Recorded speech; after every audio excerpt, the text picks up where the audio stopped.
নমস্কাৰ জনাইছোঁ মোৰ চেনেলৰ অন্যটি নতুন ভিডিঅ'ৰ মাজলৈ আপোনালোক সকলোকে স্বাগতম জনাইছোঁ। লগতে ভোগালী বিহুৰ সমূহ অসমবাসী ৰাইজলৈ আন্তৰিক অভিনন্দন আৰু শুভেচ্ছা জনাইছোঁ। আৰু ভোগালী বিহু বুলিনো মই ঘৰত কেনেদৰে অলপ সৰু সুৰাকৈ আয়োজন কৰিছিলোঁ তাকে আপোনালোকক দেখাওঁ বুলি ভাবিলোঁ।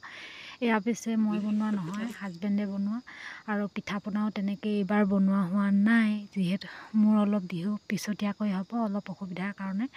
আৰু বিহু বুলি কেইকপিমান ছোৱালীজনীৰ ফটো মৰা আছিল, লগতে অলপ ভাবিলোঁ ইউটিউবতে সাঁচি ৰাখোঁ বুলি, সেয়ে আপোনালোকলৈ আগবঢ়ালোঁ। আপোনালোকে কেনেকুৱা পালে জনাব। আৰু যদি আপোনালোকৰ মোৰ ভিডিঅ'টো চাই ভাল লাগে তেন্তে নিশ্চয় লাইক, কমেণ্ট, শ্বেয়াৰ, লগতে চেনেলটো ছাবস্ক্ৰাইব কৰিবলৈ নাপাহৰিব। এয়া বনাইছিলোঁ মই কেক, পিছে এয়া কেক ঘৰৰ কাৰণে নহয়, মোৰ অৰ্ডাৰ দি আছিলে, সেয়াই।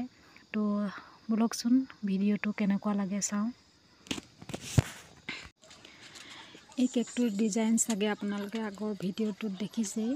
কাষ্টমাৰে কেকৰ ফটো চাব ইচ্ছা কৰিছিল, তো ফটো দেখাওঁতে মই বনোৱা কেকটো পচন্দ কৰিছিল, সেয়ে তেনেকুৱা ছেইম কেক বনাবৰ কাৰণে কৈছিল। কিন্তু সেইটো কেক আছিল 1 পাউণ্ডৰ আৰু এইটো আছিল 1.5 পাউণ্ডৰ, সেয়ে অলপ ডিজাইনটো বেলেগ কৰি দিলোঁ। কিন্তু অলপ কালাৰটো মোৰ নিজৰ কম লাগিছে, কাষ্টমাৰে কম পাইছে। বাকী আপোনালোকে কেনেকুৱা পাইছে জনাব। পুনৰবাৰ আপোনালোক সকলোলৈকে ভোগালী বিহুৰ হিয়া ভৰা ওলগ যাছিলোঁ। আজিলৈ ইমানতে ভিডিঅ'টো সামৰণি মাৰোঁ। যদিহে আপোনালোকৰ ভিডিঅ'টো চাই ভাল লাগিল তেন্তে লাইক, কমেণ্ট, শ্বেয়াৰ, লগতে চেনেলটো ছাবস্ক্ৰাইব কৰি দিবলৈ নাপাহৰিব। আজিলৈ আহোঁ, বাই বাই।